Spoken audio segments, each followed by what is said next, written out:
Hi, my name is Stewart, and today I'll be showing you how to take a blood pressure reading and how to interpret the results. So the first thing you'll need is to find a quiet environment, since you will be taking blood pressure and you'll want to hear that heartbeat. The second thing is to gather your materials, so you need the stethoscope as well as your standard size blood pressure reader. Okay, the next step is to make sure that your blood pressure reader is the right cuff size for your individual. Most standard cuff sizes will fit individuals, however, if the person has a more narrow arm, a wider arm, you'll want to make sure that you accommodate for them, as well as children. You'll want a child-sized cuff for them. And then the next step is to go ahead and ask the individual if they've done anything that could affect the readings. And these include everything from smoking, exercising, high levels of stress, a full bladder, a full stomach, and an intake of caffeine. Have you done these, sir? No. Okay, great. We can proceed with the reading then.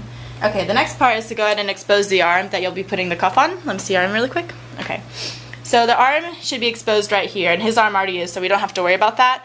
But in people who have long sleeves, you'll want to roll those up. If they have a jacket on, you'll ask them to remove the jacket so you have that exposed part of arm.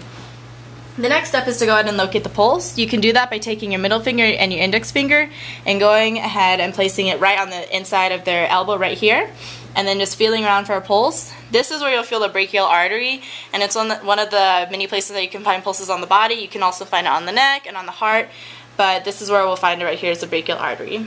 And once you've located that pulse, then you go ahead and proceed with putting the blood pressure cuff on. So you go ahead and loosen it as much as you can so that we can fit the arm through, like this. Perfect. And you want to go ahead and place the cuff on the upper arm right above that pulse that we just found. And when you tighten the cuff, you want to make sure that it's tight but not too tight. And the way to do that is by placing 2 fingers under the cuff, making sure it fits. This way you'll be able to inflate the cuff without making it too tight. Okay, and the next thing is, we'll go ahead and start taking the pressure, but let me just show you something. So this is the meter that we'll be using today, and you'll want to make sure that it's, when you pump air into it, it goes to 160 to 180 mmHgs. And you'll do that by going ahead and closing this knob, making sure no air escapes, and pumping this really fast. And after you do this, we'll be listening to 2 heartbeats. The first one is called systolic heartbeat. This is the sound that the heartbeat makes when it first starts, that lub sound. And then the second heartbeat we'll be looking at is called the dub sound. That is when you no longer hear that heartbeat and it goes away and it starts up another one. So we'll go ahead and do that. And after you hear those 2 sounds, you'll want to go ahead and mark those down. Okay?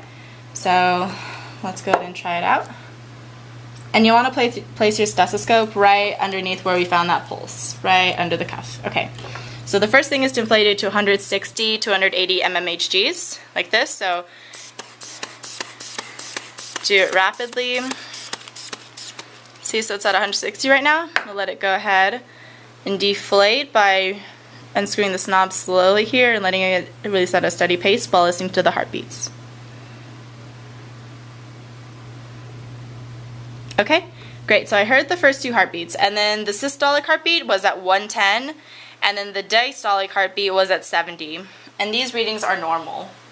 Okay, and then after hearing this, you'll go ahead and want to release all of the air, making sure that all of the air is out, and making sure that this is going back to 0.